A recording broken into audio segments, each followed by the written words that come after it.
Have you ever had a moment of joy and felt the urge to ruin it? You finally feel peace, and then you start overthinking. You're in a loving relationship, and suddenly doubt creeps in. You accomplish something important, and somehow you feel like a fraud. Why does happiness feel unsafe? Why do we push it away just when it starts to arrive? Carl Jung believed that much of our suffering comes not from outside events, but from the unconscious mind. From the parts of us we don't see, the beliefs we never chose, the emotions we buried long ago. He said, "Until you make the unconscious conscious, it will direct your life, and you will call it fate." That includes the fate of never feeling good enough, of always finding a way to ruin what's working, of living just below joy, never quite stepping into it. This isn't weakness. It's not sabotage. It's survival. Your unconscious has one mission: protect the identity you've built, no matter how small, how painful, how limiting. And happiness? It threatens that identity. In this video, we'll explore how the unconscious mind blocks joy, success, love, and peace, and how Jung's wisdom can help us finally stop standing in our own way.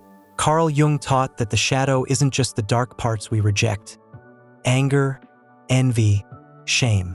It also includes the light we were told we couldn't own: our joy, our ambition, our confidence, our capacity to be deeply loved.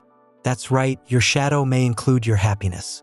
If, somewhere in your early life, you learned that joy leads to punishment, or that being too happy makes others uncomfortable, your unconscious will begin to associate pleasure with danger. So even as you long for love, success, freedom, another part of you starts whispering, "Don't go too far. Don't shine too bright. Don't get used to this." That inner resistance isn't random. It's your shadow trying to keep you safe, based on an outdated story. A story where love was conditional, where happiness didn't last, where safety meant staying small. So you pull back. You minimize your wins. You overthink your good days. You feel uneasy when things go too well. You might self-sabotage not because you hate yourself, but because part of you still believes happiness isn't safe. You feel more at home in struggle than in peace, because pain is familiar, and the unfamiliar, even when it's beautiful, can feel like a threat. Jung said, "People will do anything, no matter how absurd, to avoid facing their own soul. And one of the hardest things to face is the truth that you are worthy of what you desire.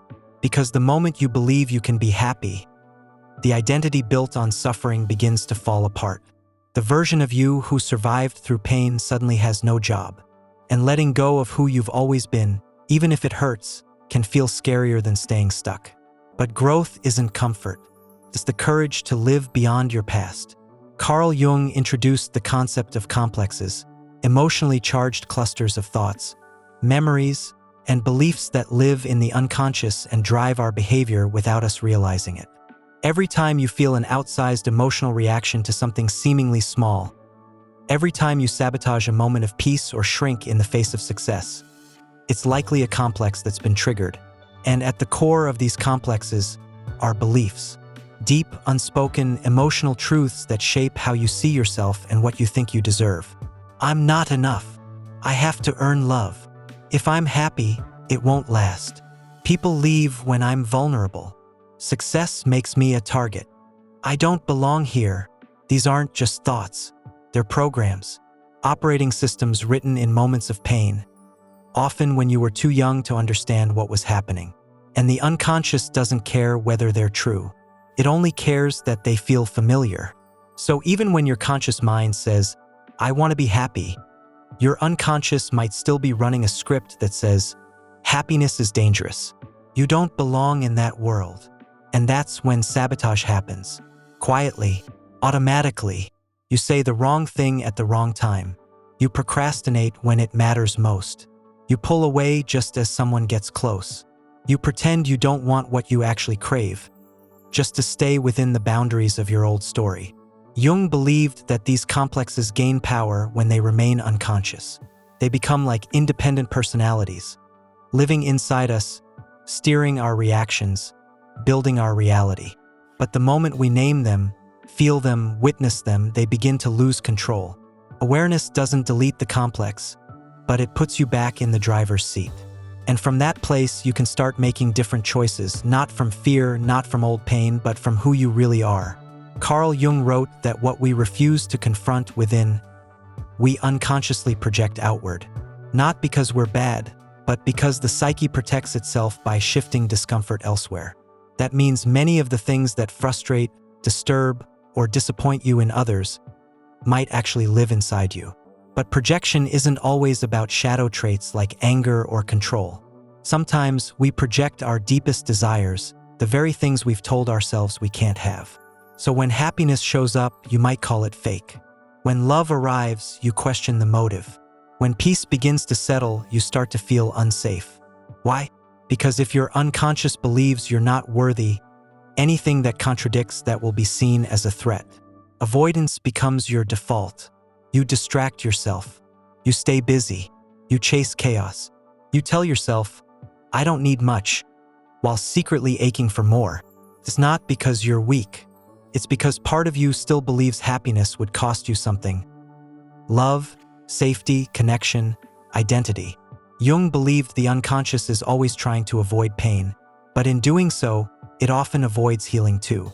We stay in old patterns not because they feel good, but because they feel known. And the unknown, even if it's joy, can be terrifying. So we sabotage without realizing. We delay decisions that would elevate us. We say no to opportunities we actually want.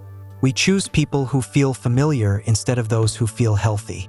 The unconscious doesn't care about your goals. It cares about your comfort zone. And your comfort zone may be built on struggle, silence, and self-doubt. Jung's wisdom reminds us, everything that irritates us about others can lead us to an understanding of ourselves, but so can everything that scares us about happiness. Sometimes what you avoid most is the thing that would heal you, and the longer you deny it, the more your unconscious will find ways to keep you small. But when you finally look at the truth without flinching, something shifts, because avoidance loses power the moment you choose presence. Carl Jung believed that awareness is not just insight, it's liberation. Because once you become aware of your unconscious patterns, they lose their grip. The moment you catch the voice that says, you don't deserve this, you can pause and choose differently. It's not about forcing happiness. It's about learning to receive it without guilt, to sit with joy without waiting for it to disappear, to notice when old pain tries to take the wheel, and gently say, not this time.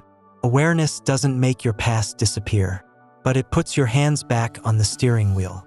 And suddenly, you're no longer driven by fear. You're no longer chasing struggle because it's all you've known. Instead, you begin creating something new, slowly, gently, with presence. Happiness isn't just a feeling.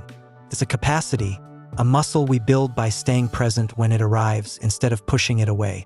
And that presence, that's what makes it real, because happiness isn't fragile. It's not luck. It's not something you have to earn. It's something you learn to allow the moment you stop fighting yourself. You were never afraid of happiness. You were afraid of what you'd have to let go of to feel it. The pain, the story, the version of you that only knew how to survive. Carl Jung didn't teach us to chase light.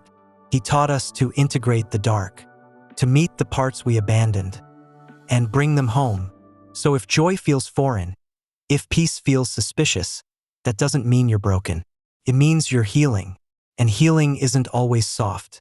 Sometimes, it looks like learning how to stop running when life finally starts feeling good. Subscribe if you're ready to let happiness in.